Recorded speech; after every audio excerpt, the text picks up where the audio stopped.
ফটফটিয়া ফরকানিয়া মাদ্রাসার দীর্ঘদিনের দুর্নীতি এবং বর্তমান বাস্তব উন্নয়নের চিত্র উপস্থাপন। প্রিয় সাংবাদিক ভাই ও বোনেরা, আপনাদের আন্তরিক ধন্যবাদ জানিয়ে শুরু করছি এই সংবাদ সম্মেলন।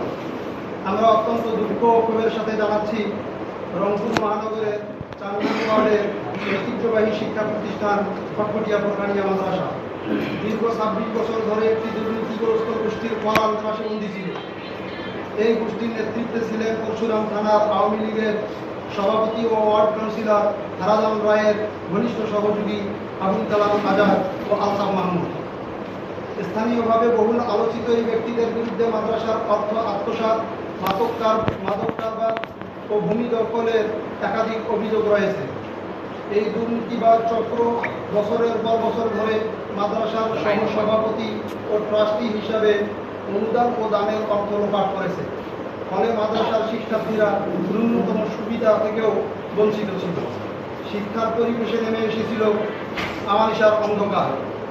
নতুন কমিটির সাহসী উদ্যোগ ও উন্নয়নের চিত্র আমরা শাহিনুল ইসলাম রাজল, মিনার এবং খায়রুলের নেতৃত্বে এলাকার সচেতন ও দায়িত্বশীল যুব সমাজ একত্রিত হয়ে একটি নতুন কমিটি গঠন করে প্রতিষ্ঠানটিকে পুনরুজ্জীবিত করার দৃঢ় পদক্ষেপ নেই। মাত্র গত ২ মাসে আমরা বন্ধ হয়ে যাওয়া শিক্ষা কার্যক্রম পুনরায় চালু করেছি। শিক্ষকদের নিয়োগ ও উপস্থিতি নিশ্চিত করেছি, অবকাঠামোগত সংস্কার ও উন্নয়নের কাজ শুরু করেছি এবং স্থানীয় জনগণের আস্থা ও অংশগ্রহণ অর্জন করেছি। এলাকাবাসীর সহযোগিতা এবং শিশুদের ভবিষ্যতের সাথে এই কার্যক্রম আজ একটি নতুন আশা ও উদ্দীপনার নাম। প্রতিরোধের ষড়যন্ত্র ও সাংবাদিকদের উপর হামলা, কিন্তু এই উন্নয়ন কাজ ও সৎ উদ্যোগই এখন সাবেক দুর্নীতিবাদ চক্রের জন্য আতঙ্কের কারণ হয়ে দাঁড়িয়েছে। নিজেদের অপরাধ আড়াল করতে তারা মিথ্যা অভিযোগ ছড়াচ্ছে, সমাজে বিভ্রান্তি করছে।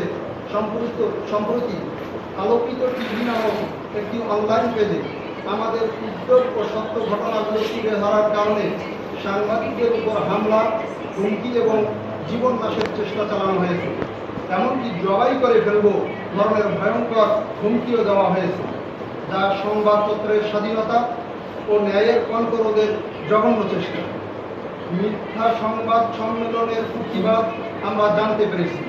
এই দুর্নীতিগ্রস্ত গোষ্ঠী আজ রংপুর রিপোর্টার্স ক্লাবে একটি মিথ্যা ও উদ্দেশ্য প্রণোদিত সংবাদ সম্মেলন করে নিজেদের দোষ ঢাকার ব্যর্থ চেষ্টা চালিয়েছে। আমরা এই নিন্দনীয় নাটকীয়তার তীব্র প্রতিবাদ এবং ঘৃণাভরে প্রত্যাখ্যান করছি। আমাদের দাবিসমূহ: ফটফটিয়া ফরকানিয়া মাদ্রাসার দুর্নীতির পূর্ণাঙ্গ তদন্ত করে জড়িতদের বিরুদ্ধে আইনানুগ ব্যবস্থা নিতে হবে। সাংবাদিকদের উপর হামলা এবং হুমকির ঘটনায় দ্রুত বিচার নিশ্চিত করতে হবে। যারা মিথ্যা ও বিভ্রান্তিকর তথ্য প্রচার করছে তাদের বিরুদ্ধে ডিজিটাল নিরাপত্তা আইন অনুযায়ী ব্যবস্থা গ্রহণ করতে হবে। আমরা চাই মাদ্রাসার চলমান উন্নয়ন কাজ যেন বাধাগ্রস্ত না হয়, সেজন্য প্রশাসন সহ আইন শৃঙ্খলা বাহিনীর সহযোগিতা অব্যাহত থাকুক, এই প্রত্যাশা করি।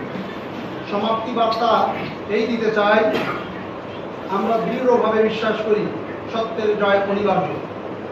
রংপুর মহানগরের সচেতন নাগরিক সমাজ, দেশপ্রেমিক সাংবাদিক সমাজ, প্রশাসন এবং শিক্ষা অনুরাগী জনগণ আমাদের এই ন্যায় সংগ্রামের পাশে থাকবেন বলে আমি দৃঢ়ভাবে প্রত্যাশা করি।